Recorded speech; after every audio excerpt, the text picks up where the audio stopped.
Good evening, everybody at home, and welcome to the vote.je question time. This evening, we're going to be joined by the candidates from St Helier North. You can start getting your questions in for them immediately. You can see on your screens the Q&A session. Please can I ask you to keep your questions polite, and also we're avoiding any questions which are aimed at specific individuals, and I will also try to prioritise questions which are for the constituency as well. If you are sending in multiple questions, I will deal with one question per person and then go back to your questions if we get the opportunity at the end. So before we get started, welcome to all the candidates. Thank you for joining us. I'm just going to go around and introduce you all first. So it's Steve Ayer, who is standing as an independent. Good evening. Then we've got Max Andrews, who's also independent. Good evening. Ina Gardner, again, another independent candidate. Good evening. Mary Lahegara, who is another independent. Good evening. And then Trevor Poynton, who is standing for Reform Jersey. Good evening. Phil Romerall, who is Jersey Alliance. Good evening. And Ted Rybert, who's also Jersey Alliance. Good evening. Okay, welcome everybody. Like I say, get your questions in now. Be good to see what we're doing. So let's have a look at what we've got going so far. And just to let everybody at home know, all candidates will get 1 minute to answer the question. We will be going around alphabetically and the candidates will take it in turns to start, and we will be tough on ending the timing as well at 1 minute. Okay, so let's have a look. James has already asked a question and he said, what is a fair rent in Jersey? Which is a bit of a tough one to ask, I suppose, but we'll go first to you, Steve. Very difficult to answer specifically. Obviously, the Andean rents were fixed at 90% at the beginning of the term, but they were adjusted to 80% through moves by the minister. Whether that could be deemed fair or not, I'm unsure. There was no increase in the rents for the previous year due to COVID, and I think that the possibility of freezing rents will more than likely be considered by the minister due to the energy crisis, general cost of living crisis, and so they may be frozen next year. Okay, thank you. Max? Well, I think first of all, we are experiencing partial market failure. So realistically, I think your question has to be really in terms of affordability in relation to the household. Now, we also need to be looking at, say, the composition of jobs within our economy as well. It's a very difficult question to really answer because it's not really a realistic one in terms of being able to provide a rental adjustment. At the moment, we're looking at the market equivalent rate being 80%. Now, that is aligned to a private market that essentially is in partial market failure. So there is very much a disproportionate rental increase for many people. So really, I think it's about how we can try and think about how we can look at reducing social rents in terms of anti-homeless rental policy.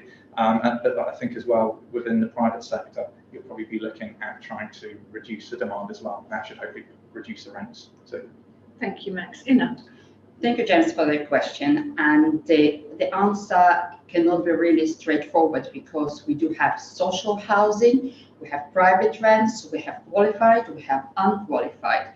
What is clear that the cost of living in Jersey is extremely high, and families thinking about leaving Jersey to go elsewhere to afford the cost of living.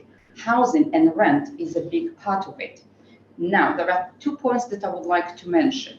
First, it's increase of rent. I'm against any increase of rent above inflation rate, and this is the reason that we reinstated rent tribunal to avoid dramatically increased rent in the private market. Second is the social housing. It's very difficult to really aim about 80%. Maybe it needs to be 60% because also in the private market we have different prices, and we definitely need to look into this. Thank you. Mary? Thank you for the question, James. It is a very difficult question to answer. Other countries do have situations, as an example, Switzerland has a situation where rents are only allowed to be increased when the tenant changes, and that may be something that would be worth considering.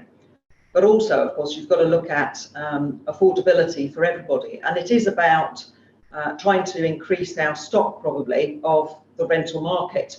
So we need to be making sure that all of our properties that are empty are actually brought back onto the market, whether that's for purchase or for rental. Because until you can address availability of accommodation, rents will always be high. And of course, it varies as to what people can actually afford to pay. So I think it's important as an island that we look at how we can increase our stock of properties, whether that's private, as in empty properties being brought back into functionality, or the rental. Thank you. Trevor. Yes, thank you, James. I'm clear that we have to do something about the rampant inflation within the private sector rental market, and we will be looking very carefully at capping the ability of landlords to put rents up. Going to the social housing sector, rents are really quite high at 80% of private sector levels. And we are subsidising that as a government. We're subsidising that by linking unaffordability with income support. And what we intend doing is changing that ratio and moving away from income support to looking at means testing people's ability to pay for rent. And we did have that system in the island some while ago, and we're very happy to reinvent that wheel to make it equitable for people. Thank you. Phil. Thank you, James, for your question. It is a question, as my candidate colleagues here have indicated, which probably needs to be dealt with in two parts. The private sector is obviously a market, and the situation we've seen within the property market in Jersey has been extraordinary, and is having an impact which we need to review and take a look at how we can support people in that marketplace.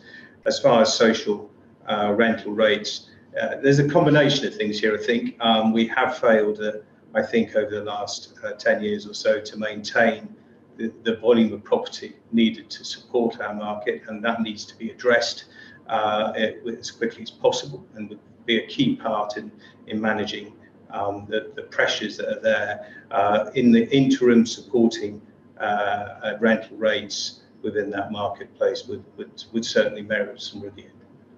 Thank you. Ted. Yes, I agree with everybody having just come around the table.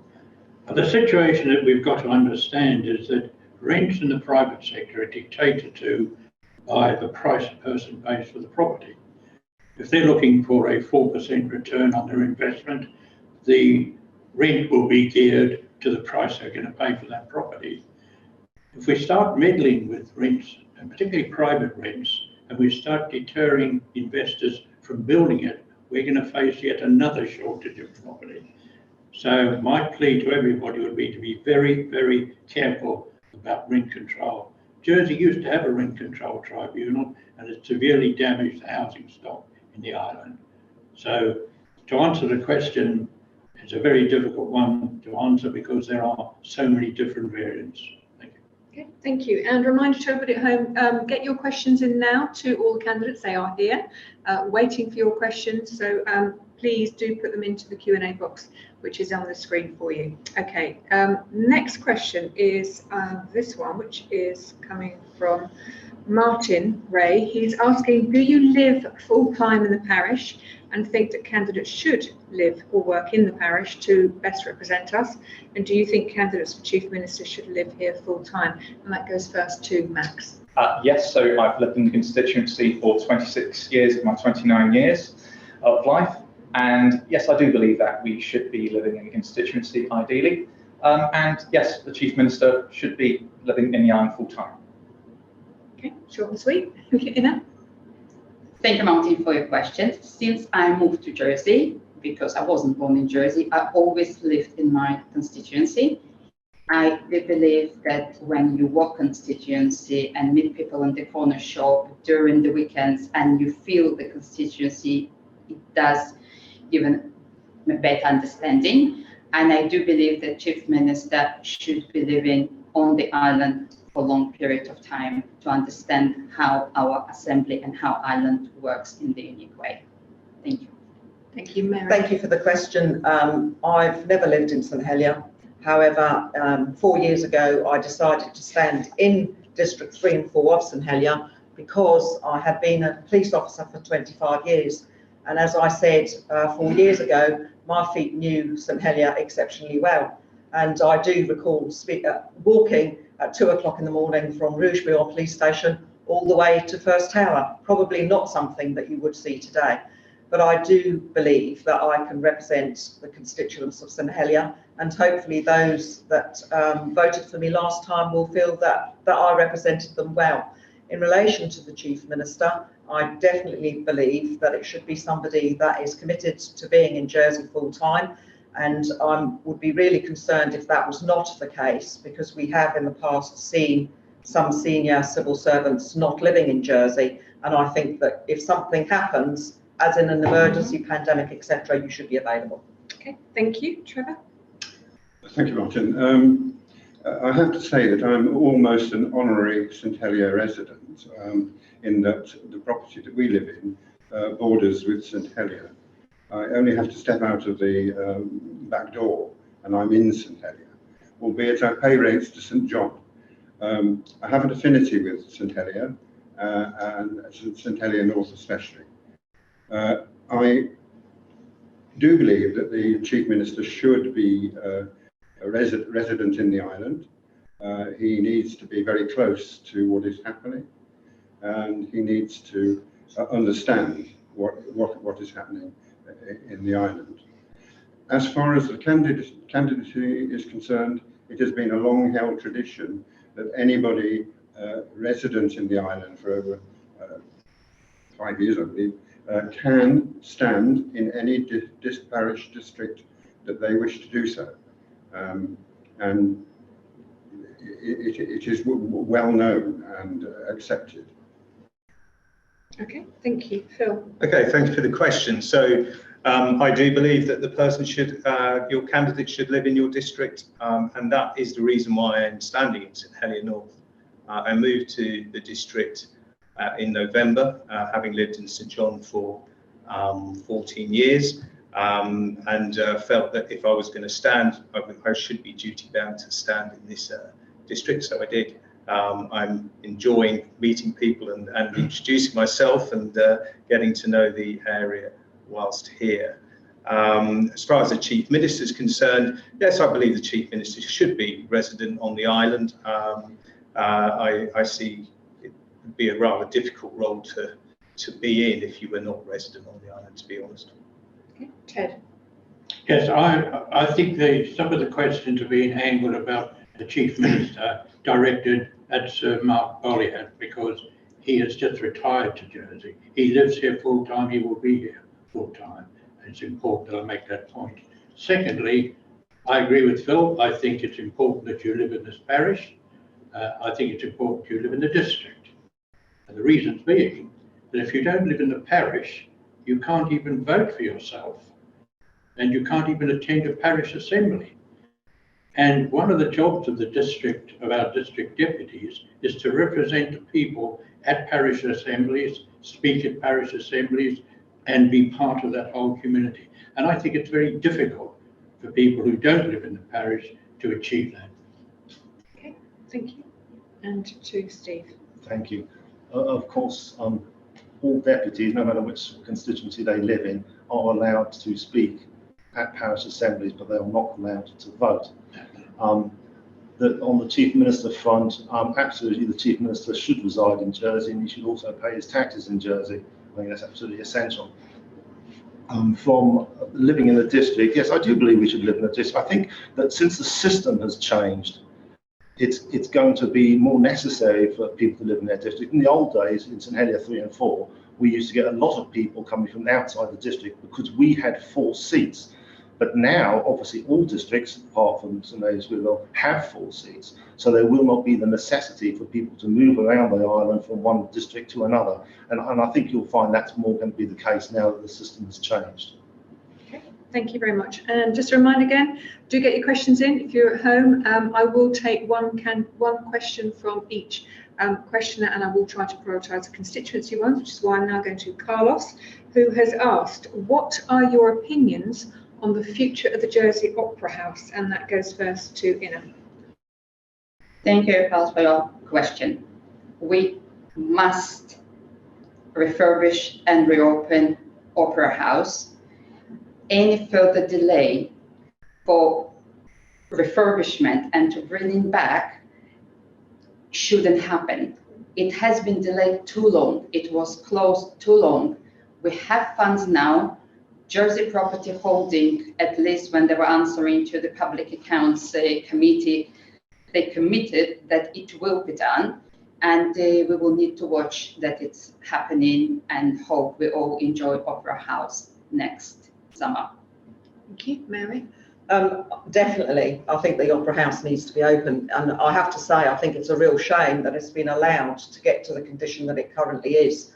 You know, I remember from when I was very young going to shows every summer that came from the UK, and they'd run for the entire summer, and everybody went to them and they ran for the whole summer. So I think it's exceptionally important that we get the Opera House back on track, back being able to be used fully and to its full capacity, and ensure that we have sufficient funds to keep it refurbished in the future, and that we do not end up in this position again. Thank you, Trevor. Yes, thank you for the question. The Opera House is a very important, iconic piece of real estate furniture in Jersey, and we need to make sure that it's brought back into service and becomes what it was, its former self, a shining light for the arts and for culture. And that is, the money is there, it will be used, it's just a matter of time. But unfortunately, we've had a reputation of not maintaining our estate, and this has to be a point in fact that we do maintain the Opera House. Thank you. Thank you for your question. And actually, I'm going to be a bit stronger. I think actually the condition of our Opera House is a disgrace. It's also, I think, indicative of the lack of investment in arts and culture that the island has got a history of, and I'm very keen that we look to change that over the next 4 years and do more in that area. I have, although this is not an alliance policy per se, I have a great desire that once the hospital site frees up, to explore creating a culture park, looking at using some of the existing hospital buildings for a national gallery and integrating the Opera House into that offering. It'd be very keen. I would be keen to work with everybody who ends up being elected as a deputy in St Helier across the whole parish and our constable to make that happen, as well as the government. Thank you. Ted? Yes, I agree with everybody. It has been an absolute, total and utter disgrace that such a wonderful building with so much history, which we own as the people, have simply been allowed to almost fall down. Now, it's, as Phil has mentioned, it's actually exactly what's happening to so many of our buildings. It happened with Fort Regent. Fort Regent has just been allowed to almost die on its feet.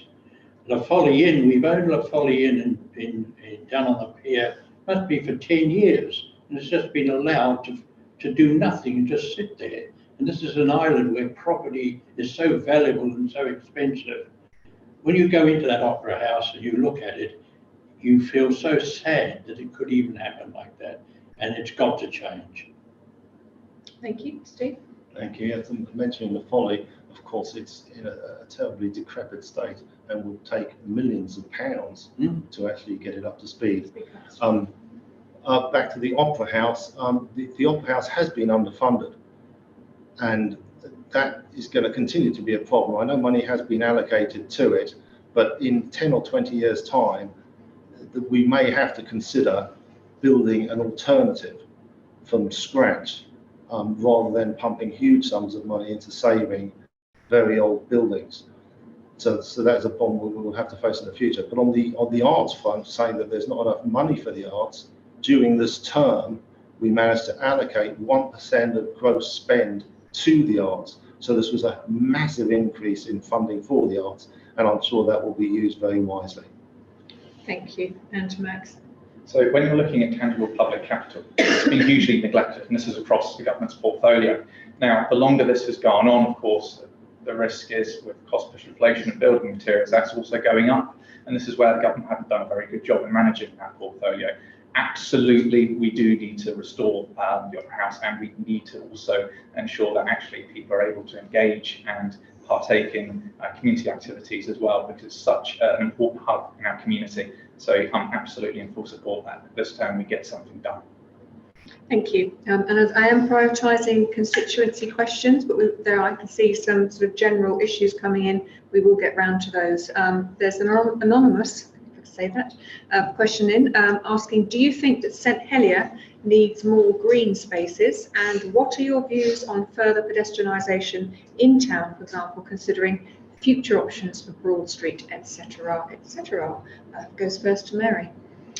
Absolutely, I think St Helier needs as much, or to keep as much of its green space that's already got. Hence the fact that we campaigned and successfully stopped the building at La Grande Route de Montalabé and within Le Poquelin as well, because really there is very little space left in St Helier.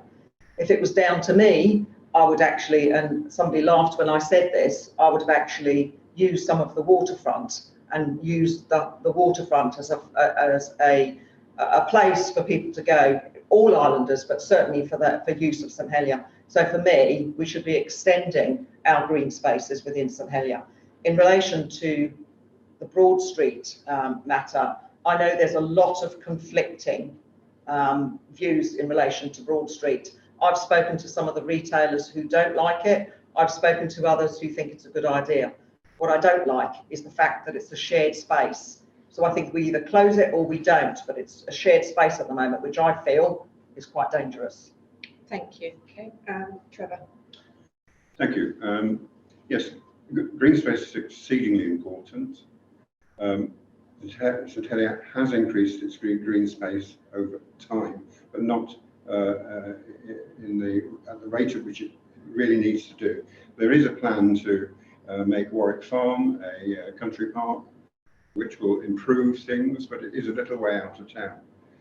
I would feel that taking more motor vehicles off the road would be a way to free up space that can be greened. And to do that, we would need to move our car parking arrangements out of St Helier, place them on the outskirts, on suitable land, and have a park and ride facility, which many other towns and cities do, and they're very successful. Thank you. Phil. Okay, so green space is essential. So my background's healthcare and well-being, and a personal goal within any role will be focused on health and well-being. Green space in St Helier's, we need to do it. I've already alluded to my ambitions for the footprint of the hospital and that area, and creating something memorable and momentous really for the island to provide that kind of solution. I'm also interested, the island is a very beautiful island. There is lots of green space in the countryside, and accessibility to it, I think, is one of the main problems that people who live in St Helier. So looking at transport mechanisms which will allow people to easily get to our coastline, up to out to the countryside, would be something I would prioritise. Thank you, Ted. Yes, I'd like to congratulate Mary for the work that she did and on the top of Montalabé there, saving it for green space, crucial to the development of St Helier. If ever we need to have a lesson on how good St Helier can look, it's what's happened at the Millennium Park in Bath Street. It was just an ordinary building space, and now it's the most beautiful park that's used by hundreds and hundreds of people every day. And I've already put in a plan to the waterfront people to do that down on the waterfront, and it's exactly the right site for it. Unfortunately, they prefer to build 1,000 units on the waterfront and put some more shops down and some cafes and restaurants, exactly what we don't need down there. Because the waterfront, quite frankly, without green space, is an awful place to be. So yes, more green space, and we'll fight tooth and nail to get it. Thank you, Steve. Thank you. Yes, in the master plan for the waterfront, there is an area that's going to be green space, not that it's as large as previous speaker would want it. Obviously, Warwick Farm is going to be a wonderful outlet for the country park, which was bought by our constable, and we're grateful for that. But there are other areas, for example, behind Fairfield Avenue at Lepukale, where there's a large area that has been left and neglected for years. And this came up at the parish about 4 years ago, and it was intended that it was going to be changed into a park with a few swings for the children and such like, and yet it has never materialised. And these sort of projects really do need to be moved forward. Thank you. Thank you, Max. Yes, we need to be prioritising our greenfields. I think in terms of actually making access to the countryside, that's really important, because we've got a beautiful countryside, especially when you go to the northern part of St Helier. I think it just needs to be accessible in terms of maybe having a few more pavements on the side, especially when you're looking around Hope Valley, how it's all been signed off and painted. I think as well, when you're looking at pedestrian aspects, there's been a few cases at Lepukale and Valley de Bow, and also First Tower, that have obviously come to attention for me. Essentially, if I am elected, I can actually then take on those issues, because many people have actually found that it's quite dangerous, especially with the schools as well. So I think that needs to also be something that's prioritised next time. Thank you, Ina. For me, it's clear. No building on the green fields in St Helier. For me, it's clear. No building green fields in St Helier. Second, I was involved, and now it's agricultural community. It's community orchard at the top of the St James Road. It calls Row. I'm on steering group, and we have community who are coming and enjoying. We need more of this. At Lepukale area, we would have a meeting in July that we will present to the residents plans to developing community orchard at the back of Centre Point. The land already in ownership, and the plants are droned, and it's really on the way. Another thing that happened during the previous term, and I was grateful to the Assembly, they supported me, that the play areas in St Helier will be every 500 meters and not 1,000 meters as government wanted, and it's even less than in Europe. So it's really important to have this joined up approach between pedestrian, cyclist, motorist, and to keep in place to enjoy and relax. Thank you. Okay. Moving on now, Emily has asked, how are you engaging with residents of the constituency during your election campaign, and how will you continue to create opportunities for all members of the St Helier North community to have their voice heard if you're successfully elected? And that goes first to Trevor. Thank you for the question. The campaign itself is one of meeting with people, and to meet with people, one needs to get to the doorsteps, and that's exactly what I've been doing, and I know that's what my colleagues have been doing. As far as communication for the future, I very definitely will be holding surgeries, not just one surgery, but there's got to be at least 3 surgeries to ensure that people have access to me as a politician. And of course, if it's necessary to have meetings with large numbers of people, I will do that as well, to gauge opinion, to gauge views, and represent those to the parish as we go along. Thank you. Phil.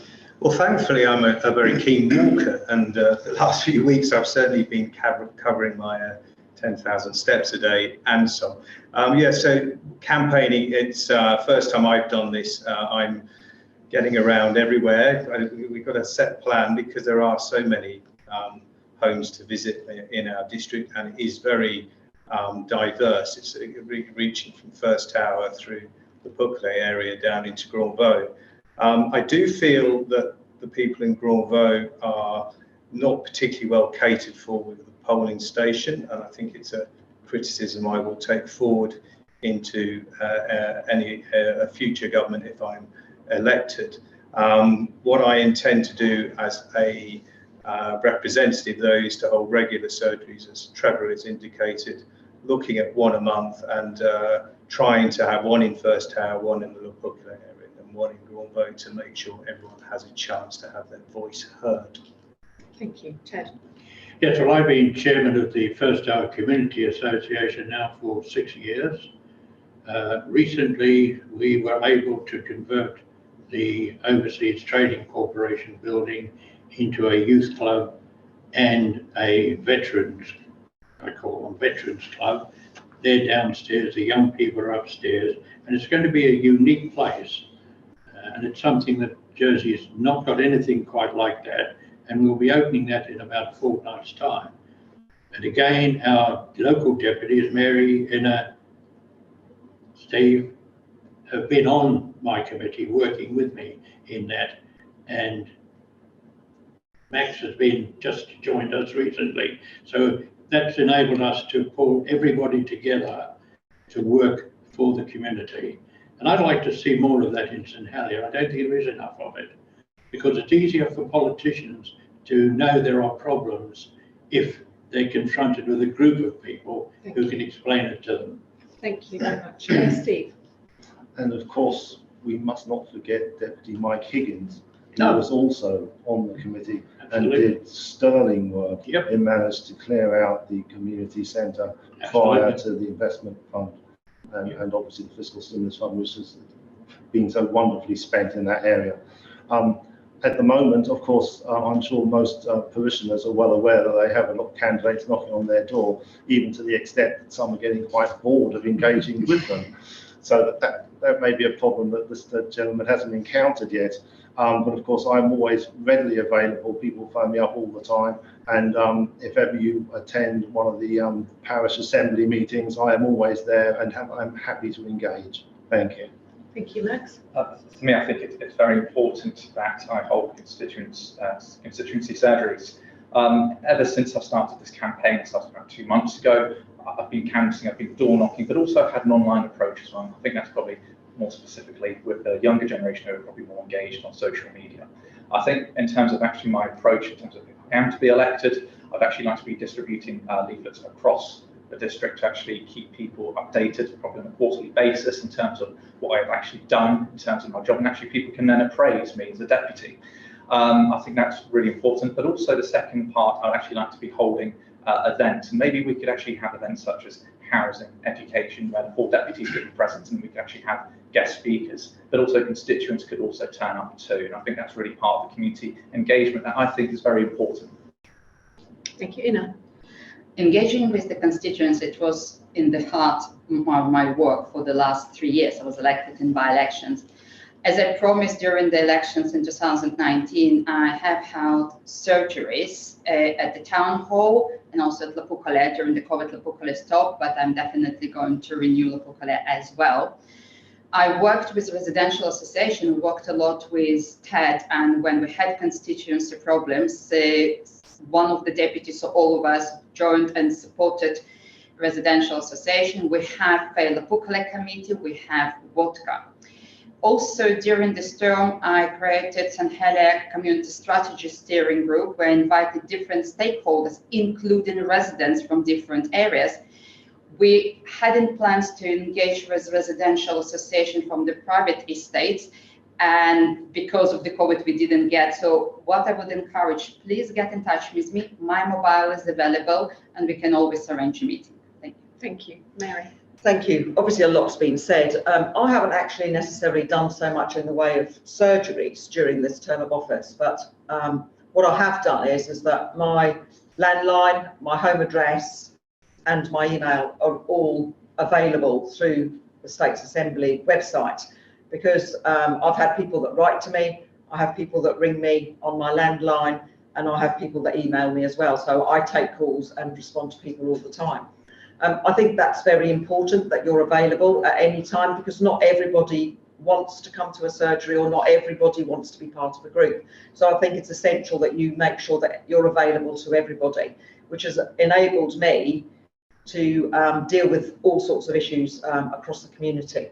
I think what's also important, and it's a little bit more of a challenge this time because of the distance and the size of the Northern District, whereas a lot was more centralised, it's now spread out.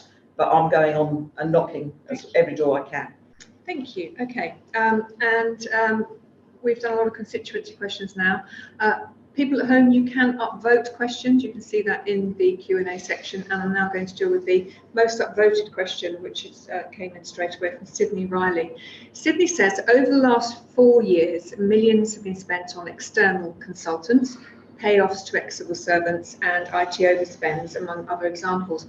Why has this been allowed to happen? Can you ensure that a future government doesn't repeat the mistakes of the current one? He says. When he says mistakes, obviously that's his opinion. That will go first to Phil. Thank you for your question.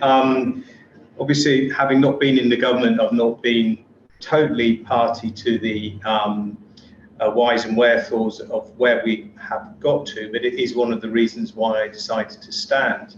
I have worked alongside government and the health department particularly for quite a long time, and have become quite frustrated with some of the perception of inaction that I've seen during my last 4 years, during these last, well, it's longer than 4 years, to be honest. Why are we where we are? My view, and the reason why I chose to run as an alliance candidate rather than as an independent, is I feel that the party structure will give more strength to the political element of government and allow it to actually deliver more certainty, decisive decision making, and actually control the direction of policy for the island. Thank you. Ted. Yes, I'm conflicted here because for quite a bit of my life I've been a consultant in a number of areas and travelled in many parts consulting people, not in Jersey because they wouldn't take much notice of the advice I was giving them because I came locally. However, the situation has really got to be that there are times when consultants are necessary because they have a particular expertise that we simply don't have. However, what I've seen in the last couple of years, and particularly over the hospital, where we were paying huge sums of money out to people to tell us things we already knew and we could already do. To give you an example, over the road up Westmount, they had consultants from the leading traffic consultants in London come to us to tell us how we needed to organise a road going up to Westmount. And all we needed to do was make it one way. But whenever we put that to them, they said, no, that's not good enough. This is a new hospital. We want a new road. And they got away with it. Okay, thank you, Steve. Thank you. On the CEO front, obviously that was a bit of a catastrophe, which cost us £500,000, but that was directly down to basically a disagreement between the Chief Minister, the Minister for Economic Affairs and the CEO himself, and obviously that must not be repeated. It is essential that the contracts are drafted in a different fashion to make sure that doesn't happen. On the IT front, the IT budget that did escalate out of all proportion to what it started at, and I think it's now running at 100 million over 3 years, which is actually an astronomical amount of cash to be putting into one system. Although, even though that amount of money is being spent, there is still the possibility that different departments will still be running on different systems. And so we need certainly some joined up thinking on these matters going forward. Thank you. Thank you, Max. In terms of utilising external experts, sometimes it's obviously needed if we don't have internal experts on island. Now, of course, with fiscal expenditure, that has been quite disconcerting. And you're also going to see with the hospital, the national debt is going to increase as well. And that's probably going to be over 40%. The longer the hospital is delayed, of course, with inflation as well, it's probably going to be higher too. So I really think, it's quite important for the next States Assembly to really, get to grips with being clinical and making a decision in that respect. But also we've got to reappraise fiscal expenditure in future as well. So there's the second part of the question. It was about how you avoid doing it, not making the same things. Yeah.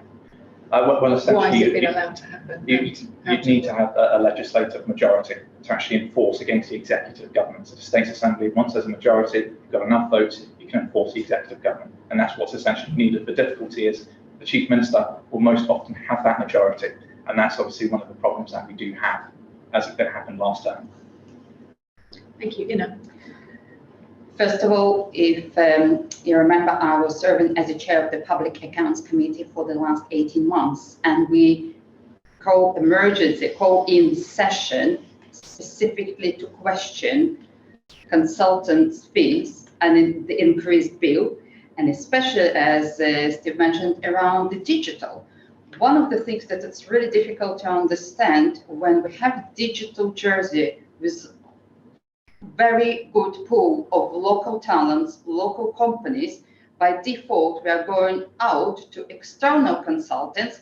And at the end of the day, we are looking where we spend our million. I still, and definitely we put it in our legacy report, that we are very concerned that we still don't have IT strategy. We still have ad hoc programs.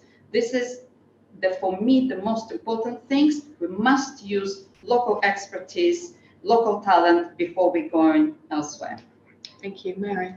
In the last term of office, I was the chair of the health panel, and we utilised a consultant for the purpose of a maternity review, and that was necessary because we needed experts in that field. I was part, like Ina was, of the Future Hospital Review panel, and again, we needed experts. Now, the thing is that we don't always need people from a certain expertise. So I think that there are far more that we can do about ensuring that we don't need to use consultants. Now, for example, there must be people within the states that are employed by us that would be able to give that information. And I think that's where we should start from. In relation to spending, I would suggest that if we were far more open and transparent about where our money is going and what we are doing with it, then maybe we wouldn't be quite so keen to spend it without any scrutiny at all. Because I think certainly in the last 4 years, and somebody on the door said to me today, please tell me why you won't tell me how much you spend. Okay, thank you, Trevor. Well, I'm hoping I can bring some good news to this discussion. I served with Mary on the Health and Social Security scrutiny panel. We did engage consultants from time to time, especially in relation to one particular aspect of health, and that was the Jersey care model. And we got some very useful advice from UK consultants. Having said that, I think we're moving forward, and we're moving forward very rapidly, because in recent times there have been a number of senior appointments of people filling posts from on island. And I think that's real progress, and it is showing us that there is an increasing maturity within the framework of the organisation, that is the government. Okay, thank you. Okay, next question then. Alexandra Riff says, Jersey recognises a climate emergency and is included in the Paris Agreement to reach net zero by 2050. Do you believe the target is enough? How will you ensure that Jersey is on track to meet or beat this target? And that will go first to Ted. Yes, well, I want to be very clear on this. Situation is one thing that we've never been told, never in all the debates that have taken place, as to who's going to pay for all the changes that are going to take place. Who's going to pay for replacing the cars, for replacing the heating systems, for doing all that work. The latest figure that's come out is about £250 million. And at a scrutiny hearing, one of our ministers was asked where was the money coming from, and his answer was, I don't know. Now, to do all this work to save what we think is what's going up into the atmosphere is really only going to make a difference of 0.0004% of all the world's emissions. And yet the people of Jersey are being asked to make a sacrifice financially without being told what benefit the island's going to get. Thank you, Steve. Thank you. Is it achievable? I think was the question. It's possible. It will be very difficult, as obviously the funding aspect that has already been mentioned. But there are things that we can implement, like better insulation of houses, especially through the construction industry. That needs to be progressed. The removal of the reliance on gas. We still have a huge number of houses that depend on gas. We'll have to move away from that, and obviously people have to have new systems put into their houses, which will be very expensive. And of course, we have to find our own source of energy, which would be practical if possible. So looking into the possibilities of wave power, since we have one of the largest tidal reaches in the world, that would be a possibility of getting large amounts of energy. Obviously solar power as well. We are one of the sunniest places in the British Isles. So there are things that we can do. Thank you, Max. I think it's going to be realistically very difficult to achieve. We have to best utilise fiscal policy. So essentially in future, we need to, as a government, basically prepare in terms of how we can actually be supporting lower to middle income families to actually make that transition. Now, I do think there are going to be a number of contingencies that potentially could be in place. I mean, we've had discussions with Jersey Electricity, and they do think as well that it is absolutely possible. But I think with Teddy mentioned a very good point. How is it going to be funded? And that's not really a conversation that has happened in depth. I think if you're looking in terms of if we enhance economic growth, achieve growth of the economy, then actually we're more inclined to then be generating more income to then facilitate fiscal expenditure to then provide greater sustainability, and that means also a green economy as well. I think that's really important moving forward too, in order to actually reach our target. Thank you, Ina. It will be challenging, but it is possible. According to the statistics, 78% of our young population are worried about climate change. We cannot ignore this. Now, even if scientists are wrong, and maybe 1% they got it wrong, still I'm looking into what's the benefit for Jersey. We'll benefit from clean water, we'll benefit from the cleaner air, we will benefit from the sustainable locally energy source. And this is the reason, if you're looking into the carbon neutral roadmap, it's policies that combine and doing small incremental steps forward. It's not immediately we need to spend 250 million. There are options that at the end of the day, if you're looking at long term, it will be better off for Jersey. We will need to be, for example, energy. Short term, it might be more expensive, but the long term, if we have our renewable energy, it will be better for us. Thank you, Mary. I think it's going to be a challenge, but I think we have to start somewhere. And so I think really what we need to be doing is looking at all of the options that are available to us, but starting with any new builds, they should really be, it should be looked at that the houses that are being built are as efficient and that they can be using all of the new modern technology. I think in relation to individuals, we can all start to make changes, whether that's, not driving to work once or twice a week and using the bus, or walking or cycling. So I think from all of our aspects, we need to start looking at how we actually live, recycling, reducing our air miles from the point of view of actually buying more local produce so that we're reducing the air miles of things coming into the island. So I think there's lots and lots of things that we can do, and it's small steps, but I think we all need to take a responsibility and start making the necessary changes. Thank you. Trevor. Yeah, so I'm going to look at this from a different angle. I'm going to look at it from the health angle.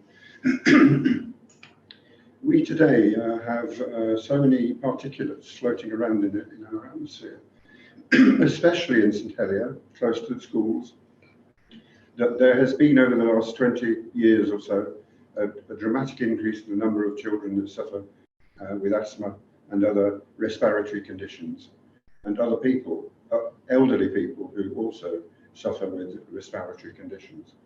We have to bring down the particulate levels within our society, especially in our town, and to do that we are going to have to find alternatives, and wave power could be one of them. I even saw it the other day and I found it quite attractive that we could utilise the heat of the earth, not just the near earth but the deep earth, to produce scheme for our heating and so on. Thank you. And Phil? Okay, so it looks like I'm left to wrap up here. I agree with most of what's been said.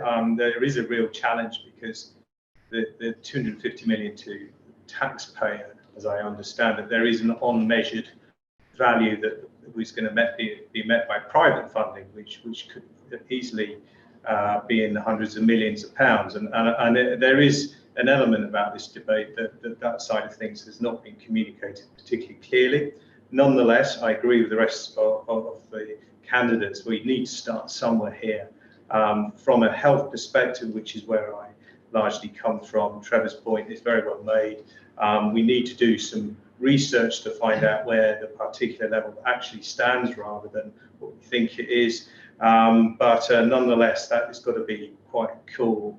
Managing and working with Jersey Sport, who did a very interesting presentation a couple of days ago, encouraging active transport is essential for both health, well-being, and we talked about accessing green spaces earlier. So creating a transport system, obviously electric, to get people out to the countryside will not only help well-being but also general health. Thank you very much. Okay, so we're almost at halfway point. You're listening to your 7 candidates for the 4 seats for St Helier North. You can still get your questions in if you want to, and you can upvote those that are already there that you feel you want answered first. We're starting again on this side. Joe Hallam has said, do you think it was right to abolish senators? Do you think they should be brought back? I'll go first to you, Steve. Yes, unfortunately, the senatorial election became rather broken at the end. The senatorial elections were not serving their purpose. Certainly not in the last election that we had. The average number of votes was just above 5, and you were supposed to select 8 senators. And some of the people who were standing for senators were basically trying to promote individual causes, and they had no possibility of getting in. So it wasn't even a competitive election. I think that now that we have the districts, it's a much fairer system. Everybody has virtually the same voter representation in each district, and I cannot see the senators being returned. Obviously, the Guernsey system, which seems quite a bizarre system, that somebody has to select 38 people. How can you possibly determine who are the best 38 people? Would it be worse in Jersey if we had to select 49? And there would be very little possibility of anybody actually selecting 49. Thanks very much. Thank you, Max. Yeah, I was quite disappointed actually when we got rid of the senators. I've been listening to constituents, and I think a lot of people have actually made it very clear in the constituency that they would like to actually see an iron-white mandate being returned.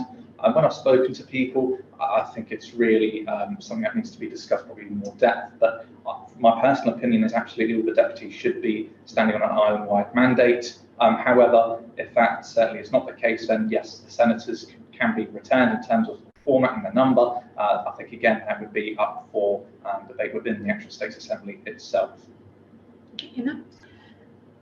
When I stood for the election in 2019, I was very clear. The quality of the voters is important for me. If we are looking at St Helier 3 and 4, each deputy represented approximately 4,000 votes. When we look at St Mary, each vote represents approximately 700. It's clearly not equal. About senators. When I arrived to Jersey, I tried to understand Jersey's system, because if in my perception, if you have a senator which elected on the island-wide vote, it might be the senator needs to be a minister. At the last assembly, we had 3 senators in the government and 5 senators as a backbenchers. And we have a deputy with 300-400 votes representing as on a ministerial position. It just doesn't work.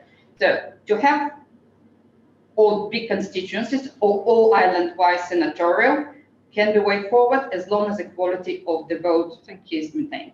Thank you, Mary. The reason I voted to get rid of the senators was exactly for St Helier to get equality of voting, because before that they didn't, and there were other parishes like St Clement and St Saviour which were probably similar.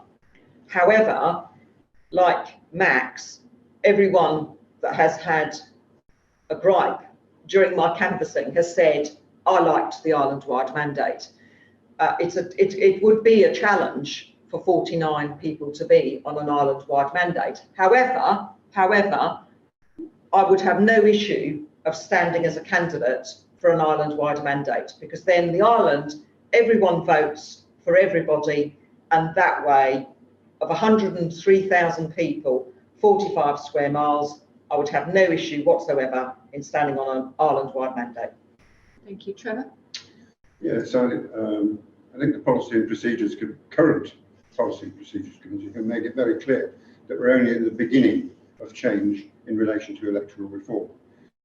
One of the difficulties that was experienced with the senatorial elections was that it was rather a jamboree, with an election held for senators on the same day as deputies and the same day as connétables, giving nobody an opportunity to really apply themselves to the electoral process. And I think if we did go back to senators, we'd need to separate out the elections so that it becomes very much more meaningful.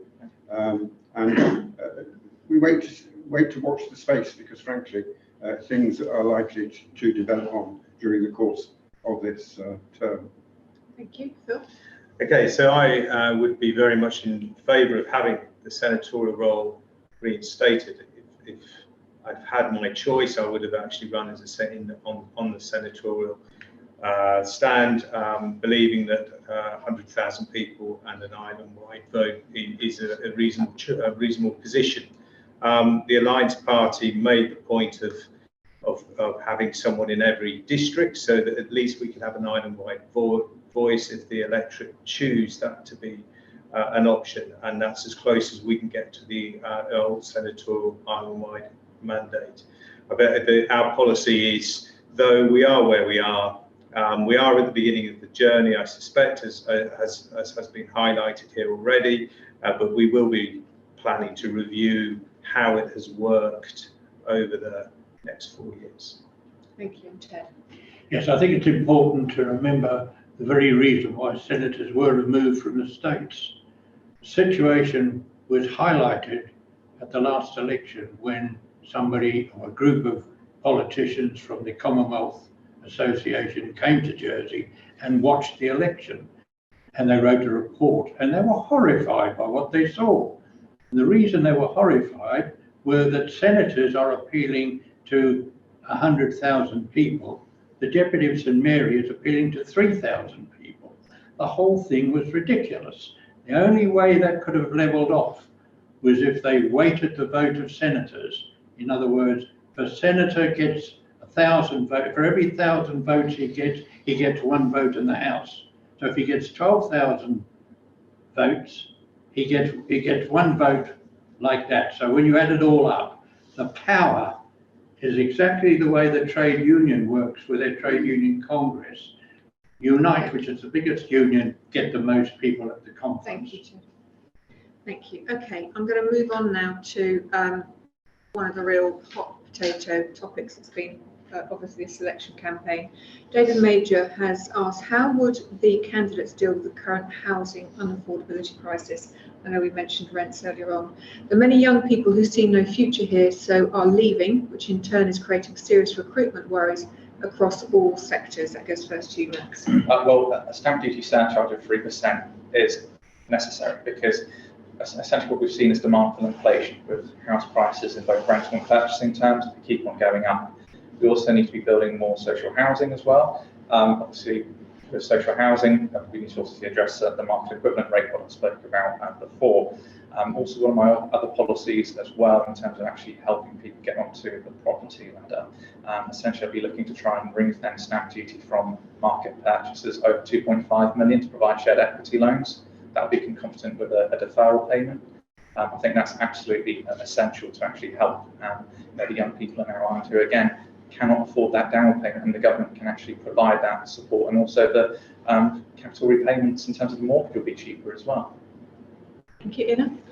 There's not one simple solution. There are small steps in different direction. It's right sizing, it's building more houses, but on brownfield or glass houses, not on greenfields. It's to help with the deposit for young families or for Jersey families. Sometimes young families as 40 would like to get on the property ladder, and 15 they would like to have a deposit, because the rents are pretty equal to mortgages, but the deposit is the problem, and we can have a shared equity. We must use cheaper, new, modern technology like prefab buildings that can be delivered. And I've seen in our constituency 2 houses, amazing houses delivered from Germany, and they're cheaper and they're very, very suitable and not cheap. So for me, we need to make sure that people will not live on the island. They will stay here, contribute, and be part of our community with affordable accommodation. Thanks, Mary. Well, of course, there's already prefab type houses within St Lawrence, and there are others across the island, and I'm not quite sure why we actually haven't continued in that sort of philosophy of actually building cheaper homes. Also, of course, somebody actually mentioned to me recently that some of the properties that were built where the old go-kart track were actually built as 2-bedroom homes. So they were obviously cheaper, but there was a facility then for the owners to convert the loft as and when they could afford to do so. So that actually, to me, made sense. So why we moved away from that, I have no idea. But also, I think that one of the big issues as well is that we have lots and lots of people that I know, and others will do as well, that are living in 3-bedroom homes, and they would like to downsize, but there's no availability unless you want an apartment. We need to build smaller homes for people to retire into, but for purchase, not just rental. Thank you. And Trevor. Well, I have a very personal experience of the housing shortage and the inaffordability of housing. I came to this island 32 years ago. My daughter followed a year later, and she's been in the island for over 30 years, raised 2 children, worked in a good job in the finance industry, was unable to afford to save for a deposit because she was funding their futures. She decided last year that she was leaving the island, and there are a lot of people who are doing just that. We have to find the means to be able to allow people to buy affordable dwellings, affordable homes, and it really is a challenge that we have to bite the bullet on. Thank you, Phil. Yes, this is a multifaceted issue, and such light needs to have the same kind of approach to the solutions. Building houses, homes of various styles, and we need to be quite imaginative in how we're doing this. Mary touched on people wanting to downsize, and that's certainly something I'm getting at the doorstep. It's an essential solution, because once people can downsize, that's going to release the 3- and 4-bedroom houses, which is where the big block is, and that's where they're going to allow families to, and young people particularly, to move in to have families and follow their path. One of the ideas that the call and check business I'm involved in has been looking at is creating mixed community houses, so that you would have a sort of a little bit like Providence, where there's older generation people living next to younger families, etc., and makes it an interesting place for people to move into. Thank you. Ted? And the problem is clearly about the supply of property. And the problem of supply of property in Jersey is that a large number of people, mostly the constables of the parish, often the deputies, do not want their green fields built on. Now, nobody is suggesting that we should concrete over Jersey, but unless you have sites on which to build houses, this problem is going to be with us forever. And unless we tackle that and we put forward new ideas for planning to enable this to be properly organised, and when Dr. Barrett came to Jersey and did the Barrett plan 30 years ago, he recommended that we built around the parish centres, where the parish hall was, within half a mile in a circle, and leave all the green fields other than that alone. And we've gone right away from it. Thank you. Well, the next question, oh, have you your chance? Sorry, I'm missing you out. Sorry, Steve, go for it. Sorry, thanks, yes. In the last census, it was noted that there were 4,027 properties that were empty on the day of the census. So I think it's very important that the government actually approaches these people and inveighles and cajoles them to try to sell them to developers if they're run down, or to sell them as properties to purchasers for 3-bedroom properties and such like that. That needs to be done. Also, there's a problem with the banks lending money to people. It's very strange that in our society you can rent a property for £1,400 a month with Andium, and yet if you go to get a loan, they will not give you a loan to purchase a property where you'd be paying £1,200 for the same property. So I think we need to have negotiations with the banks to try to sort that out. Also, the idea of like 20-year mortgages. It's interesting that the government has just taken out bonds, issued bonds, for the pension scheme over a 40-year period. Why is it that mortgages can't be 40-year periods to reduce the expense? Thank you. You got your go in the end. Right, I'm going to take Liz Lepodvan's question next, because it kind of touches on similar issues but different. Liz says her elder daughter has a career in the finance industry and is settled here.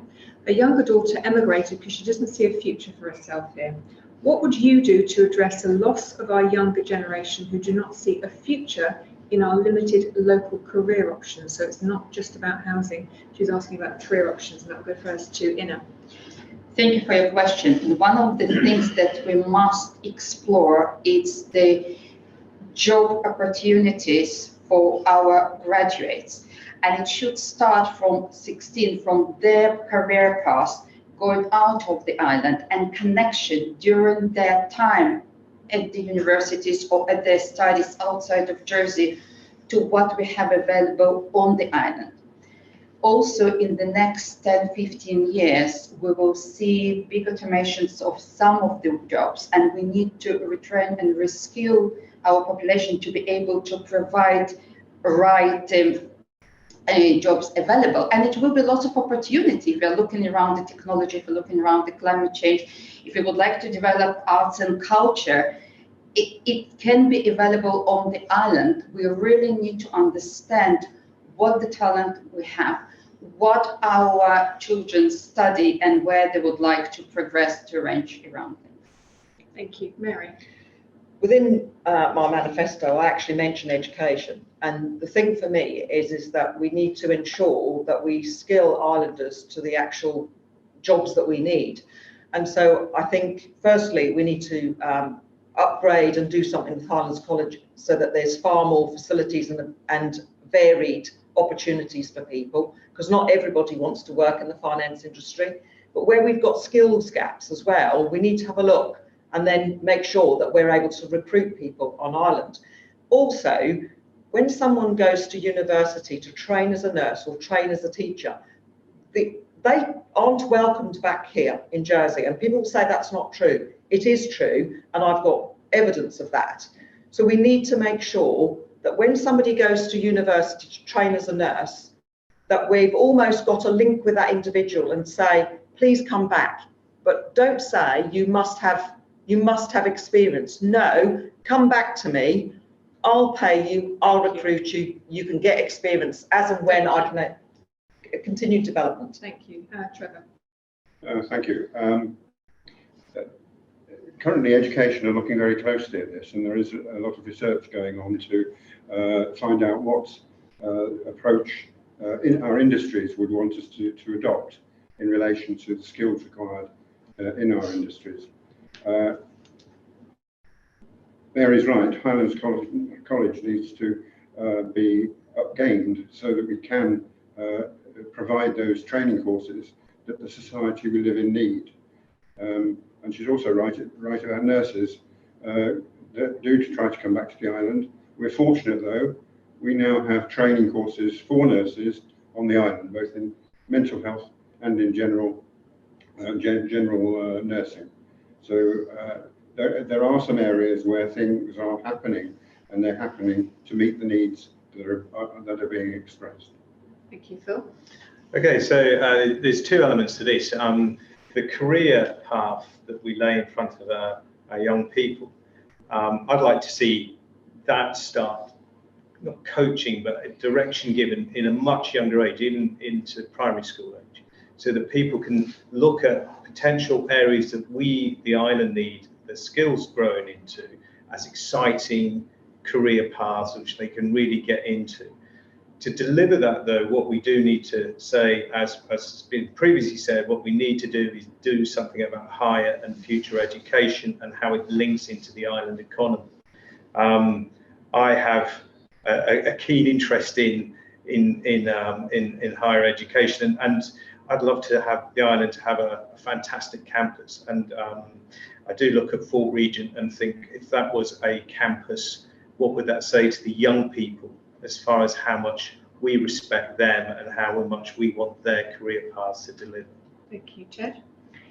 Yes, I think we must always remember that unless we do have good educational systems over here, it's going to be very difficult for us. But we must also remember that young people will always want to leave Jersey. They will want to leave Jersey to better their careers, to get greater experience. And my own family are a perfect example. I was a journalist on the Evening Post. I worked there for 2 years. Felt I was good enough to go to Fleet Street and work in Fleet Street. And I went there because I wanted to improve my professional situation. And we get that with a lot of young people. They're working in finance. The companies in finance send them to Hong Kong, send them all over the world to train, and ultimately they will come back, as most of my family have come back. So we shouldn't get too worried about the young people leaving the island. I mean, they're not leaving because of, I'm worried about them leaving because they can't get housing if they want to stay here. But those people who want to leave to improve themselves, let them go and come back. It's great. Thank you. Steve. Yes, I agree with Ted. People have to go away and see the world before they come back to Jersey to find the job opportunities that we're looking for. They are very limited in Jersey, obviously, with our dependence on the finance industry. That is always going to be a problem.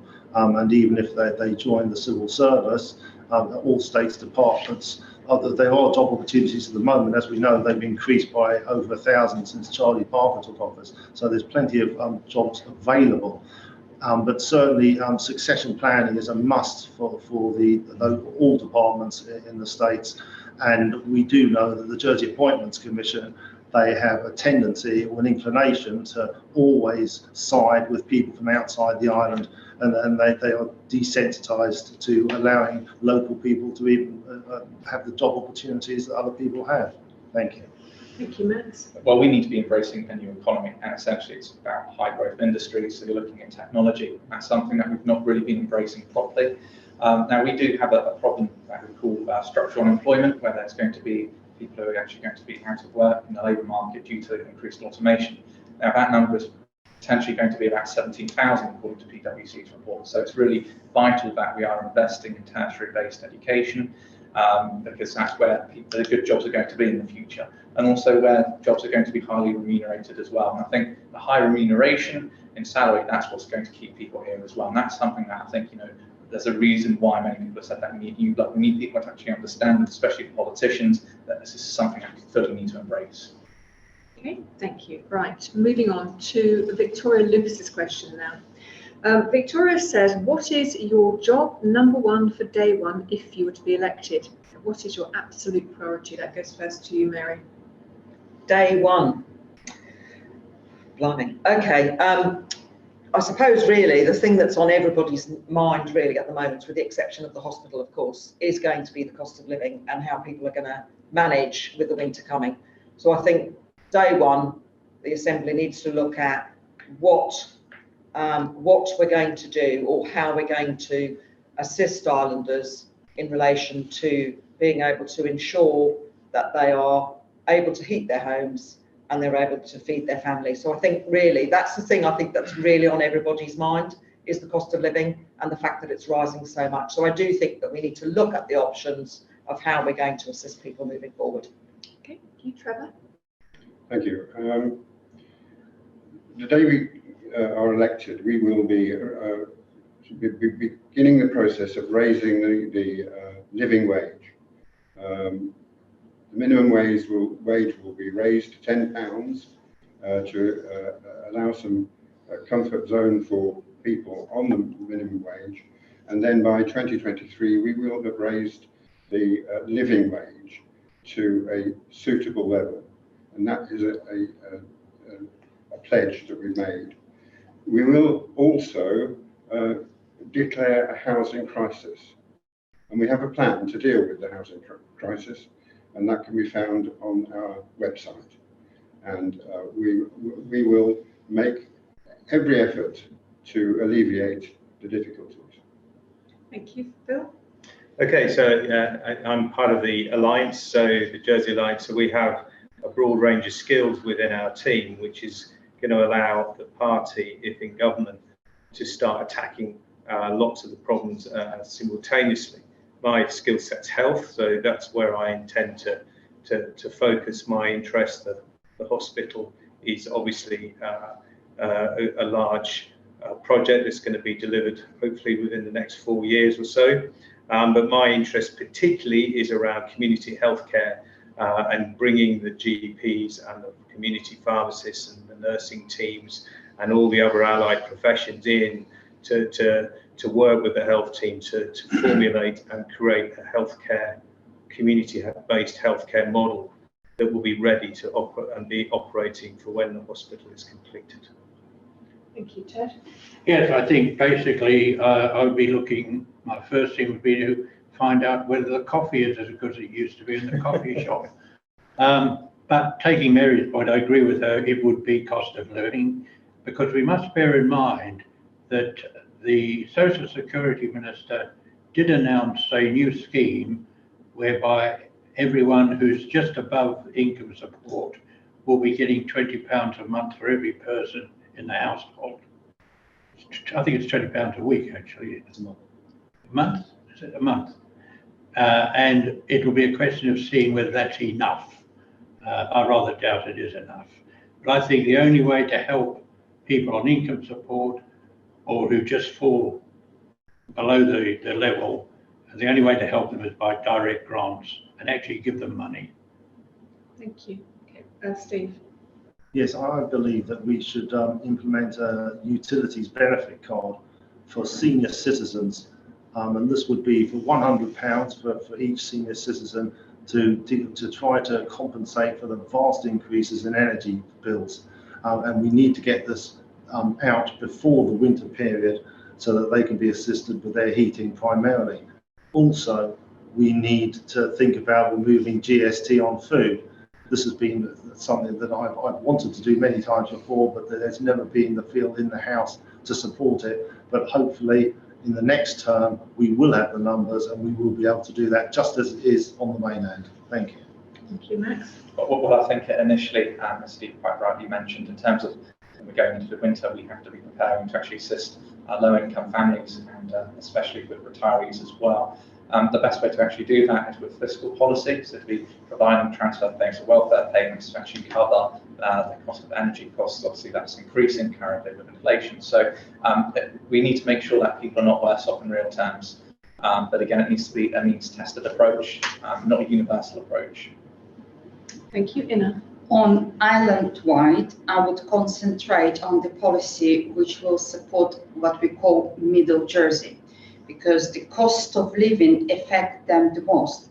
Their wages didn't grow fast enough as the cost of living. At the same time, the threshold is low to get any type of support. So we have some people that are property rich but cash poor, and they do need support. So I would review this policy if it's a threshold, if there's energy bill support, if it's health funding, etc. On parish matters, primary school is state. I have to see it through.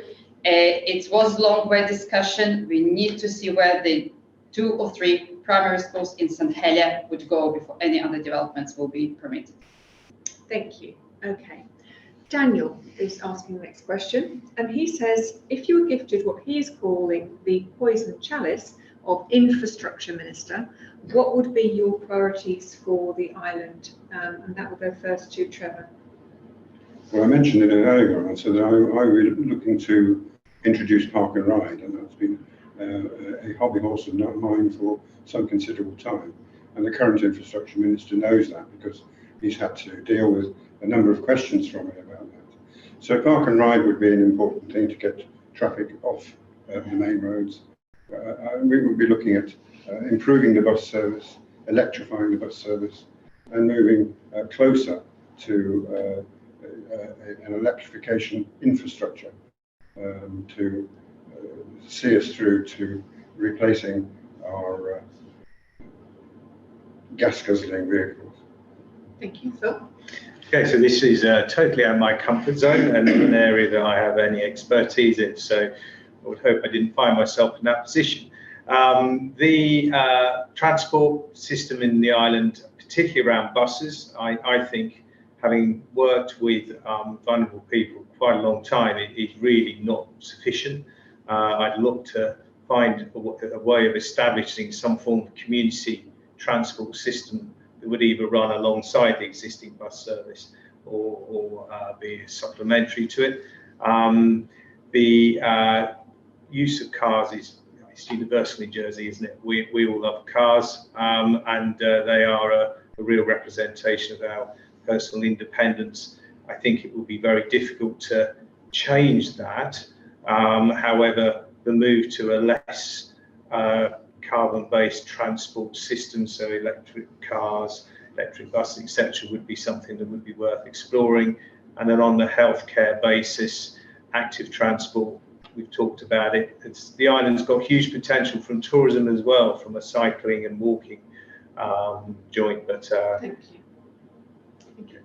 To Ted. Yes, the first thing I do is buy some air quality pollution control monitors, because we hear a lot about how bad the air is in Jersey, but we have no facts to show how bad it is or how good it is. So that's my first job. Second job would be to open Broad Street. And the third thing I would do is to try and improve the bus service, even though I think it's a very good one. I don't think it's good enough around St Helier, and I think we should be doing something about that. Okay, thank you, Steve. Thank you. Well, we did have some air monitors, but they didn't last for very long. The most imperative thing, if you're running infrastructure, is connecting all island houses to the water supply. It is absolutely shocking that in the 21st century, houses have still got wells. Not only got wells, they've got wells that some of them are polluted, and they have to buy in drinking water. That's how shocking it is. And of course, the sewage system. A lot of people still are on main sewers. They have soakaways. And then again, this is a bit of a disgrace. This sort of infrastructure projects need to be addressed, and they need to be addressed in the next term. Thank you. Thanks, Max. With public capital, I think that's been a massive problem in terms of actually it's being poorly maintained. I think we've got the opportunity to actually renovate tangible public capital and to actually try and rent prices out as well to actually generate income, especially for the government too. When you're looking at the overall stock, we're in a current position where actually we're probably now questioning is that depreciation where actually it's becoming too costly, and are we then forced to actually then sell tangible public capitals in terms of our infrastructure? And that's not a very good position to be in. So I think actually we need to probably have a reappraisal and an actual strategy moving forward, because at this current rate it's going to become very expensive to actually manage our current infrastructure as is. Thank you. Inna? Three things. First, to back estate management on fast track, to put it estate management, we have 4 years of reviews. Recommendations. All recommendations are accepted. Now they were delayed. If we need to make sure that from strategy that was published, that we found lots of gaps and holes, we would see implementation plan, proper maintenance plan, and management of our billion estate.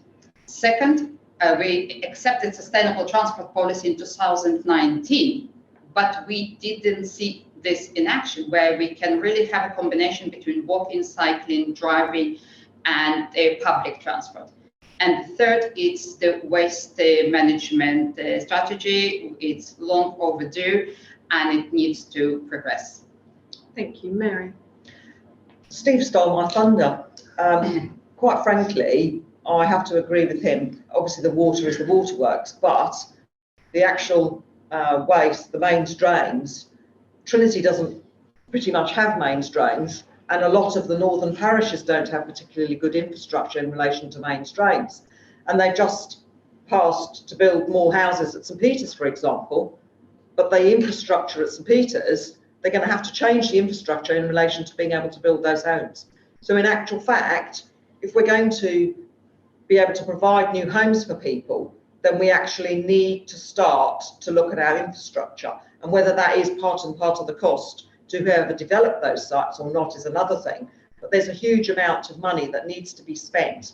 And I have to say that, you know, in relation to the mains drains, all of the country lanes, they're not, most of them aren't on mains drains. And in the 21st century, I think that's pretty poor. Okay, thank you. Right. An even bigger subject now. Sudha Grushi has asked, in the light of recent world events, what importance do you place on the need for Jersey to increase its self-sufficiency in energy and food storage and production? That goes first to you, Phil.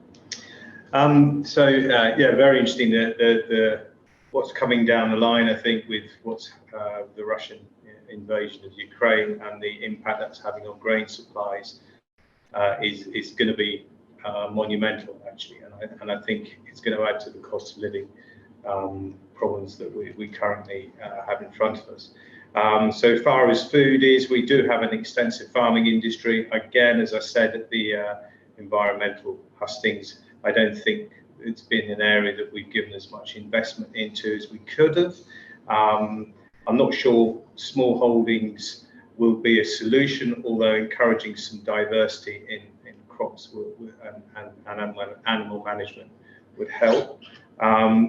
We have a electricity supply which is fairly sustainable. I think it's established with France, and I feel confident that will continue. However, there is potential, as we've said earlier, in relation to wind and wave, to develop our own sustainable power sources. And indeed, maybe from an innovation point of view, we should be looking at creating some investment capital for ourselves as an island. Thank you, Ted. Yes, certainly as far as electricity is concerned and wave power is concerned, I've always been surprised that we've never cooperated with the people in France who are developing it and have got it with their particular, that's where we get our electricity from. That we've never gone in and talked to them to see whether there wasn't some form of joint enterprise in which we could be involved. So certainly from that point of view, I think it's a safe area for us, but if we want it to be really safe, then we should be talking to them. As far as food is concerned, I agree with Phil. I think we're capable of looking after ourselves, so I wouldn't be too worried about it. Okay, thank you, Steve. Well, I certainly would be worrying about it if our food supply was cut off. We'd be in a terrible situation. So we do need to invest in some of our farms who are struggling at the moment, and to maintain our food supply locally.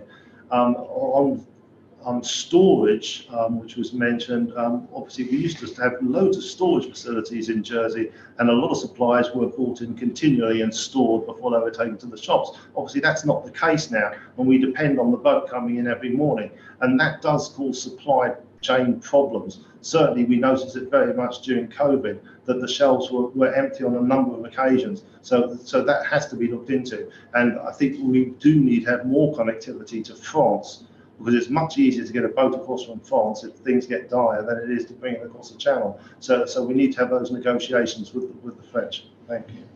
Thank you, Max. I've entered discussions actually with Jersey Electricity. Now there is an opportunity in the future by providing an offering on the stock exchange to actually try and engage with power energy to try and actually then become a service exporter, but also to be more self-sufficient as well on island. I think in regard to our food resource, unfortunately, we're looking at the price of food, and also when you're looking at the imported food that comes into the island, usually it's a lot cheaper, and that's also one of our other challenges. But I think actually in the longer term, the government has to have an approach where actually we're looking at subsidising farming more, but it also has to be the right type of farming too, not every single aspect of farming, and I think that's also very crucial to mention as well. Thank you, Ina. I will start with food security. definitely would need to develop and be more self-sufficient. It's starting from supporting agriculture industry, it's supporting our fishery industry, it's supporting our dairy industry, and it's going all the way through community gardens, allotments, and even if everyone can have a small project as to grow the basil on their window. Every little helps, and I think it would be good to connect between country and town to have this farmers market, or to have, if I have extra cabbages, I'll just come and I sell. Don't need to create this exchange that was once. About the energy, Ted mentioned France, and I agree, but also I think that we need to look at how we create extra energy with Guernsey and with other Channel Islands. We are in this together and develop extra opportunities. Thank you, Mary. In relation to food, I've always been an advocate that we should be producing as much of our own food as we possibly can. Obviously, we're never going to be able to produce everything that we need, but certainly the sustainable things we should be able to do ourselves. But we do need to support local industries in order that we are more competitive to what they are in the UK. If you think you can actually probably buy Jersey rolls cheaper in the UK than you can in Jersey, for example. But of course, all across Europe, they're all subsidised.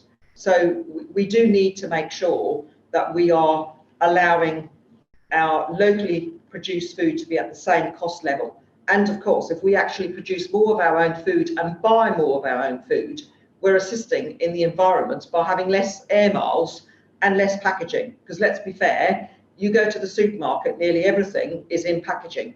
So from my perspective, we need to support local produce far more than we do.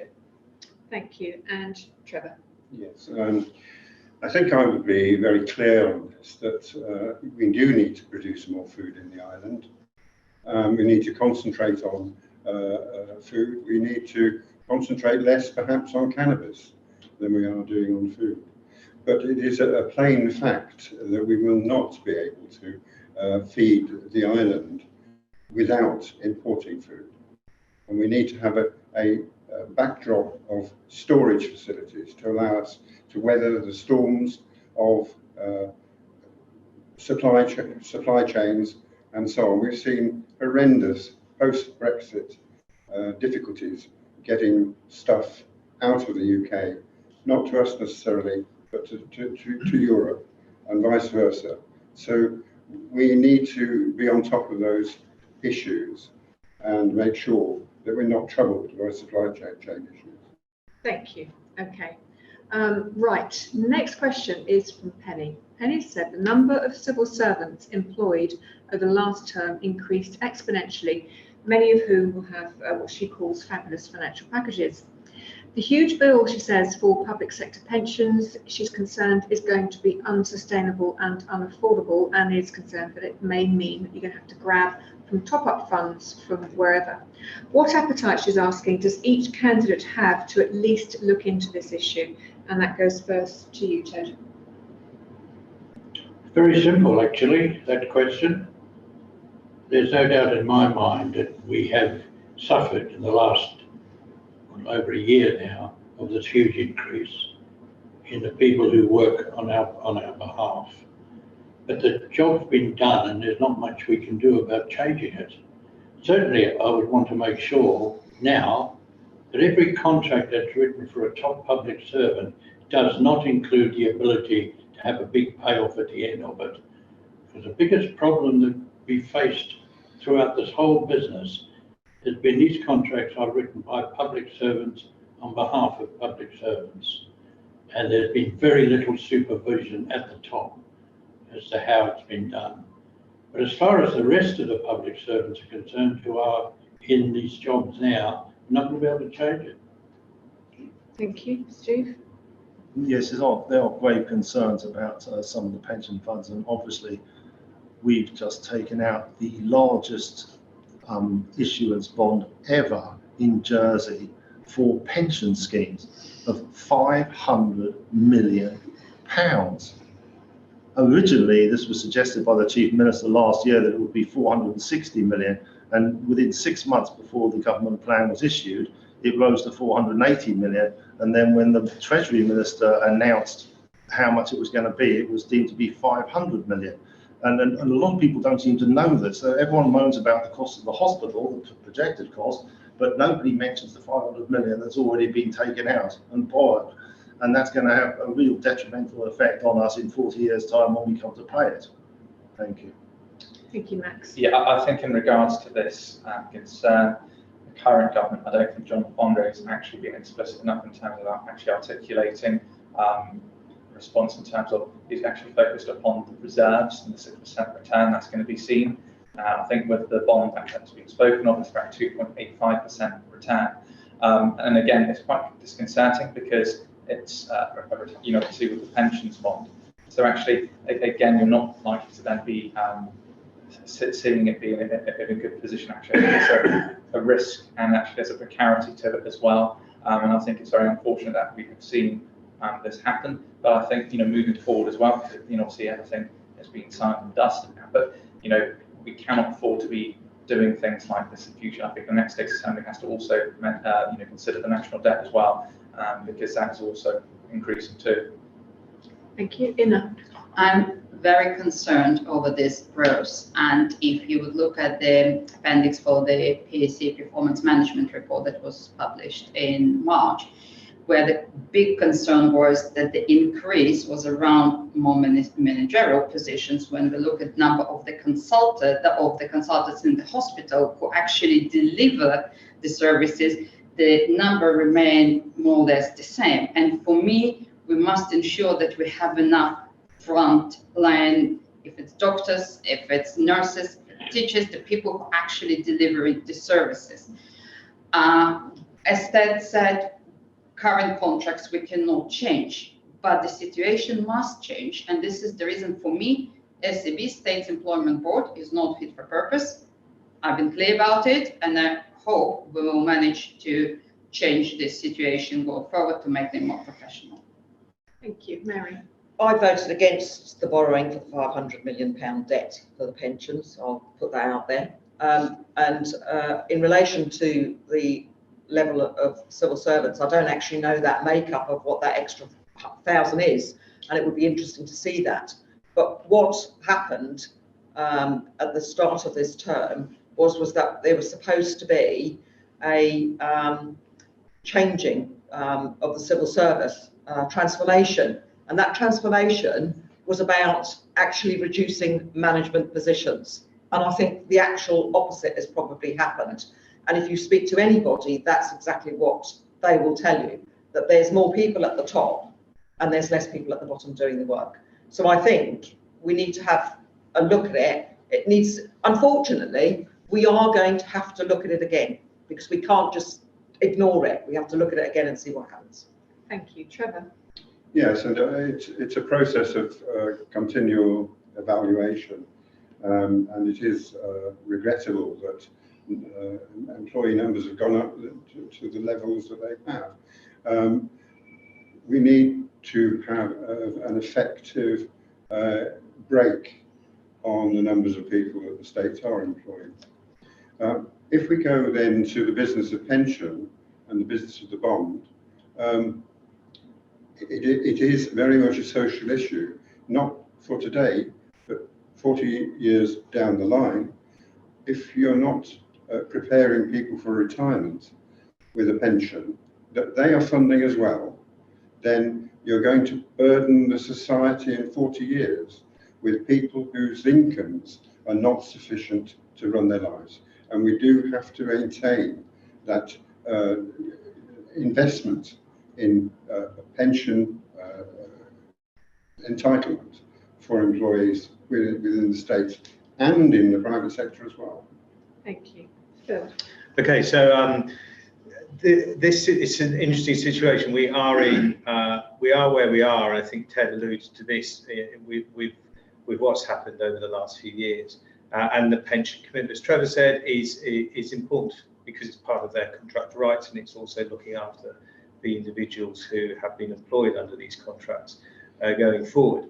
From an alliance point of view, and from the point of view of what we would do in the next 4 years, the reason why I've come into thrown my hat into the ring here is simply having looked at the way that particularly the health department, but the government seems to function now. There is, as Mary was pointing out, a lot more in the management area, and as Ina was pointing out, you know, the frontline healthcare professionals, there seems to be a shortage of them. So the money that's been invested in making healthcare better seems to have gone into the wrong place. So we need to look at it, we need to address it, and it's going to take some pretty strong joined up political leadership to actually deliver the change that I think is necessary. Thank you, Ted. I agree with everything that everybody said about this. I thought he Oh, you was. were done with this, I don't mind. Okay, well, we've also, everybody's had the chance to ask their questions. We're going back on, some people have got second questions now because we're going back to Carlos. So he has asked, are you happy with the current plans to build the hospital in Overdale? The question at the moment goes to Steve. Am I happy? Well, obviously it was not my decision. The decision was made by the Environment Minister, Deputy Young, who obviously under advice from the Mr. Stadden with his planning report decided that it wasn't an acceptable place to build the hospital. From my point of view, as been mentioned earlier, I have campaigned vigorously over the last 4 years to prevent the hospital or any building being built on People's Park. It is essential that we do not build on People's Park. And after the selection process that was run by the citizens panel, eventually we ended up with 2 sites. One of them was People's Park and one of them was Overdale. So again, I campaigned vigorously to ensure that it was not on People's Park. So it was not a matter of being happy with Overdale, but it was certainly a matter of being happy that it was not on People's Park. Thank you. Okay, thank you, Max. Originally, I actually was in favour of St Helier. I think we are where we are now. In terms of there is an extensive capital borrowing, the 2 bonds, and also I think one of the positives is probably the fixed interest rate. But I know when I've spoken to many people, they've actually wanted to now proceed and just build the hospital. However, I think obviously there's several concerns in terms of when you're looking across from St Opens Bay, obviously it's going to be a bit of an eyesore. However, I think, you know, we've spent 10 years now. We need to be clinical, and I think the next State Assembly has to deliver the new hospital. Thank you, Ina. My position is well known. For the last 18 months, I supported residents to prevent building highway, where is the West Mount Road.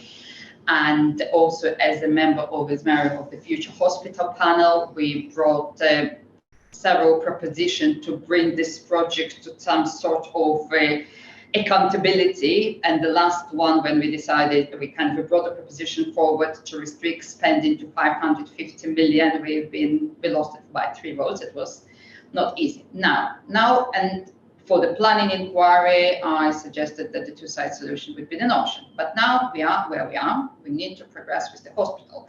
For me, main point will be how we spend, what we spend, and how we minimize the damage. For example, we can go to the tender.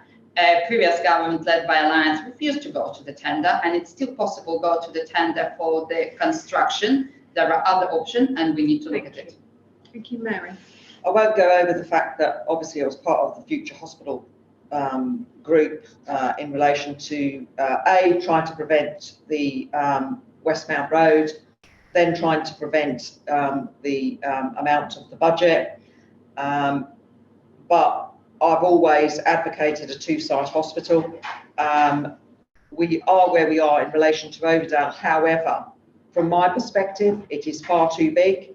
They have not yet justified to me why they've doubled the size of the private wing, when in actual fact, there's no business cases to prove that people will stay on Ireland, whether that treatment that they're going to London or Southampton or somewhere else for is actually going to be available locally. So from my perspective, I don't actually know where we go from here, what we can actually do, but I would still like to actually reduce the size of it. I certainly do not want to be using more green spaces for car parks either. So I think we need to still have a look at it, even though it's been passed. Thank you. Trevor. I'm sure that as the government will review the whole situation, but we have a plan that's been accepted to build a hospital in a location that not everybody agrees with, but is suitable for the hospital to be built on. We definitely, desperately need a new hospital. And if we defer this yet again, will be another 10 years before we even see the hospital on the planning board. We need to go ahead with this development, regardless of what adjustments need to be made. Thank you. Phil? Okay, so this is obviously an issue which is very relevant to the 7 of us. Before I go any further, I'm going to pick Gina up on her alliance-led government point of view. I was not in the government, and most of the alliance people were. So that's not a correct assertion. I'm a healthcare professional, and to me, healthcare is about the people delivering care to people. The buildings are there to support. I would not have put the hospital up at Westmount 10 years ago when the debate started, but we need to go on with it now. We are too far down the line. The current hospital and the estate is not in the kind of condition that is good for us as islanders, and we need to start building and deliver this hospital within the next 4 or 5 years. Thank you. Ted? Yes, nobody could have written more articles against putting a hospital up at Westmount than I did, or made more speeches against it than I did. But we are where we are, I'm afraid. The decision's been made. And I always learned in life that the referee blows his whistle and you do what the referee says. But what we can do and should do is do something about the road that leads to it, because there are certain things that have to be done. In the first case, the parish own Westmount Road, and they have to transfer it to the states. To do that, that has to go to a parish assembly. So it can be opposed to the parish assembly. What the government will do then, of course, will go to compulsory purchase. It will then have to go to the states for compulsory purchase. It'll be the new states, and there will be an opportunity to knock it on the head at that stage. Because my view about it is that the road causes more damage than the hospital. Okay, thank you very much. I'm just going to do one last question now.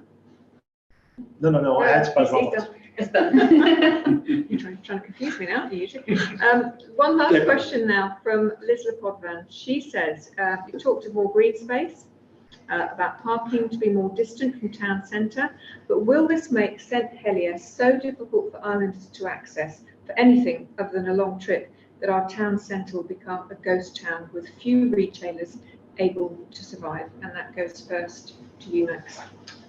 I do think actually when we're speaking about the high street, there's great difficulty because now obviously you're dealing with online monopolists such as with Amazon. So I think it's quite essential that we do look at practicalities in terms of how we can actually increase footfall. In terms of car parking spaces, that's been something that was actually mentioned to me a few days ago. You've seen obviously like with the International Financial Centre, that's obviously taken away a great deal of car spaces that we did have available, and that's probably several hundred. So again, we do need to look at that in terms of where we can actually maybe have a feasibility plan moving forward, and having further research and conducting, essentially, gathering data and speaking to people in terms of what we can do to then also engage the public to then come up with solutions potentially in future to try and have car spaces available, and that also means we need to come up with more practical solutions. Okay, thank you. Inna? It's all about management and planning. We do need to provide parking that people can access town. At the same time, does it need to be next to the central market, or we have space it at the pier road? And it is difficult because when people park at the St Car Park Street, they would like to pop a couple of shops, and after they're walking all the way to the social security, to the customer local services, and people getting tired, they would like to sit on the benches. So it was once somebody raised the idea to have like electric nice train shuttle that going around town and can bring from Pier Road down to Central Market, down to Social Security, back to the Pier Road. It's really about how we manage our public space, which will encourage walking, cycling, parking, and public transport, including shuttle around the town, which can be environmentally friendly and lovely. Thank you. Mary? I think it's essential that we encourage people to come back into town, and I think people have started coming back into town, having had the shops closed on and off for the last 2 years, or some of the shops. So I think it's important that people do and are able to come into town. If we're going to make the spaces greener, then we will need to make sure that we have decent bus services. And it may be that we link in with Liberty Bus to say, have special free buses on a Saturday, or free bus, on a Tuesday or whatever. Encourage people to use the buses on certain days, have them for free maybe, if we don't actually get to all round free transport. But I think it is important that we keep our town centre alive, because if we lose that, I think we've lost a real treasure of Jersey and St Helier as a whole, if we lose that centre of town. And buy local. Thank you. Trevor? Yes, it is a serious problem, and there are no easy answers, but the days that the centre of town was a vibrant place for 13 hours, 14 hours a day are not with us now. And I've been into town at 6 and 7 o'clock in the evening, and there are hardly any people around, and hardly any things for people to do if they were around. The vibrancy of the town will be the vibrancy that's created by businesses who have employees working in the town and who utilise the facilities in the town during their working day and do their shopping during their working day. The weekend is a different thing, and we need to facilitate travel into town and transport around the town. Thank you, Phil. Okay, so we Brits, Jersey included, love our high street. It's been a destination for us for years, and that's all been built around retail. As Matt pointed out, nowadays retail is changing. The face of retail is now very different to what it would have been in the past, particularly with the likes of Amazon and online purchasing. And I think that means that the high street's lost its lustre, and we're not drawn into it in the way we were. So I think we've got to be more imaginative. I think we've got to reinvent our high street. The old Beg and Shoe shop is just about to open up at what looks like a fantastic restaurant. I'm going to disagree with Ted. I would never reopen Broad Street. I'd love to have that turned into more of a pedestrianised area. And in fact, I'd like to see lots of al fresco eating all over St Helier, particularly around the high street area that will then encourage people to come in for entertainment and just to generally enjoy themselves. Okay, thank you. Yeah, I think we're forgetting a number of things about St Helier. We shouldn't be too depressed about it, because in the next 5 years, the Mayfair Hotel is going to be developed into apartments, as is the Apollo Hotel, as is Ann Street, as is the Savoy Hotel, as is the Waterfront, as is Broad Street through to Commercial Street by the Marseilles. There's something like 400 units going there. And the idea is that these people are going to start living in St Helier. So that's where the activity is going to start taking place. You go to any place in London outside of the city, for instance, and the place is heaving, because that's where people live, and that's where all the shops are, and that's where all the activity is. And that's what's going to happen in St Helier, providing we do it properly. And the one thing that worries me is that the way that the planning department are, I'm not convinced they'll do it properly, or let us do it properly. Thank you. And finally, Steve? Yes, we have been quite fortunate actually regarding retail in St Helier, considering we've just come out of COVID and we've had Brexit. There are very few empty shops, although I do know that we've just lost Hugh Samuel on Queen Street last week, but I doubt that will remain empty for too long. On the parking front, we were promised by the Jersey Development Company that they were going to put an underground car park on the waterfront side, so we have to make sure that we hold them to that. But of course, we do have the Pier Road car park, which is very underused and is not that far from the centre of town. I use it myself quite regularly. The other piece of connectivity that we need is through the hopper bus service, which again, we have been promised for many years. There was a hopper bus service about 20 years ago, and it was very well used. I happen to remember using it myself, and that is something that would also connect the north of St Helier to the centre of St Helier and would be very useful. Thank you. Thank you. Well, that's all we've got time for now. I'm sure all the candidates here will be more than happy to answer any of your questions that you've got outstanding. Thank you to all the candidates. So that is to Steve Iyer, who is standing as an independent, to Max Andrews, who's also standing as an independent, to Ina Gardner, again, an independent candidate, and Mary Lehegerar, who is also an independent candidate. Trevor Poynton, who is standing for Reform Jersey, Phil Romerall, who is Jersey Alliance, and Ted Rybert, who's Jersey Alliance. You've got your 7 candidates here this evening for the 4 seats for you to vote. And a reminder that you can go to vote.je if you still haven't registered, which I'm sure all of you who are watching this have registered, but do go to vote.je for all the information about hustings, etc. And we're back tomorrow evening with 7 o'clock, and we're going to be talking to the deputies for St Helier South. Thank you.